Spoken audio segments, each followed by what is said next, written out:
एक और बड़ी जानकारी, 1 अगस्त को पंचकुला में कांग्रेस का चिंतन शिविर, जिसको लेकर प्रभारी विवेक बंसल को छोड़कर सबको न्योता दिया गया है।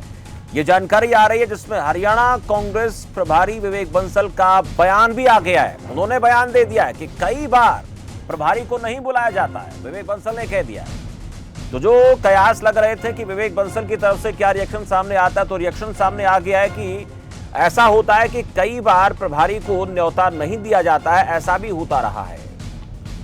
लेकिन उनको निमंत्रित ना किया जाना, उनको आमंत्रित ना किया जाना, इससे इस बात के संकेत मिल रहे हैं कि परिस्थितियां कांग्रेस पार्टी में आपसी एकजुटता को लेकर कहीं ना कहीं ठीक नहीं है। और एक बार ये उदाहरण सेट करने की जो चीजें नजर आती हैं। प्रियंका राय दिल्ली से हमारी संवाददाता इस खबर पर हमें ज्यादा जानकारी देंगे। प्रियंका, जैसे कि भी खबर सामने आई कि चिंतन शिविर जो होना है कांग्रेस पार्टी का हरियाणा में, उसमें विवेक बंसल को आमंत्रित नहीं किया गया। अब उनकी तरफ से बयान सामने आ गया कि ऐसा होता रहा है कि प्रभारी को आमंत्रित पहले भी नहीं किया जाता रहा है, और क्या कुछ उनकी तरफ से कहा गया? प्रियंका जी बिल्कुल, आपको बता दूं कि हरियाणा कांग्रेस के प्रभारी विवेक बंसल जी का एक बयान सामने आया है। उन्होंने खबर फास्ट के कैमरे पर बात करते हुए ये बात कहा कि जिस तरीके से 1 तारीख को जो कांग्रेस का शिविर होना है हरियाणा स्थित मोरनी में, पंचकुला में, उस कार्यक्रम में शामिल होने के लिए उनको न्योता अभी फिलहाल नहीं मिला है। और ये भी कहा कि अगर आगामी, हमने जब सवाल किया कि क्या आगे न्योता मिल सकता है, तो उस पर उन्होंने कहा कि अभी मैं इस मामले में कुछ कहना नहीं चाहूंगा।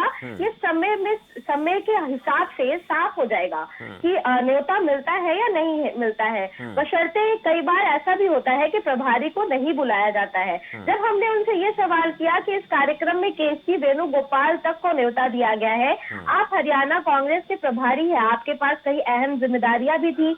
जब हमने देखा कि जिस तरीके से हरियाणा में राज्यसभा चुनाव के दौरान आपको एजेंट बनाया गया, आपके ऊपर इतनी सारी जिम्मेदारियां दी गई, इसके बावजूद आपका उस कार्यक्रम में शामिल होने के लिए अब तक आपको न्योता ना मिलना, इसको लेकर आप क्या कहना चाहेंगे? तो उनका कहना ये था कि देखिए, इसको राजनीतिकरण ना करना बेहतर है। बहुत बार ऐसा देखने को मिलता है कि प्रभारी को नहीं बुलाया जाता है। बहुत बार ऐसा भी देखने को मिलता है कि न्योता जो आता है वो लेट आता है। तो आगामी समय में हो सकता है कि मैं कार्यक्रम में शामिल होने जाऊं, और ऐसा भी देखने को मिल सकता है कि शायद मैं ना जाऊं। तो इस जो पूरे मुद्दे हैं उस पर वो कहीं ना कहीं दरकिनार करते हुए नजर आए। और क्योंकि हमने ऐसा देखा कि जिस तरीके से अभी कुछ दिन पहले लगातार विवेक बंसल को लेकर बातें सामने आ रही थी, कहीं ना कहीं इस पूरे मामले में, इस पूरे राज्यसभा चुनाव के प्रकरण में कुछ बयानबाजी सामने आई। कभी अजय माकन आरोप लगाते हुए नजर आए, तो कभी अगर बात करें हरियाणा के विधायक है कुलदीप वत्स, उनका बयान सामने आया, और जिसको लेकर विवेक बंसल ने भी जवाब देते हुए कहा कि उन पर वो कानूनी कार्रवाई करेंगे। तो कहीं ना कहीं ऐसा लग रहा है कि हरियाणा में 2 खेमा बट रहा है कांग्रेस का। बिल्कुल, पहले भी प्रियंका इस तरह की चीजें देखने में आती रही है कांग्रेस पार्टी में, और एक बार फिर से अगर ऐसा है और आगे उनको निमंत्रण नहीं दिया जाता, तो ये कहीं ना कहीं साबित हो गया कि कांग्रेस पार्टी का जो आंतरिक सिस्टम है उसमें बहुत सारी खामियां हैं, जिसके चलते नेताओं का एक दूसरे पर इस तरह से आरोप लगाना और उसके बाद उनको बुलाया ना जाना, ये एक और उदाहरण कांग्रेस पार्टी की तरफ से पेश किया जा सकता है अगर ऐसी बातें हैं तो।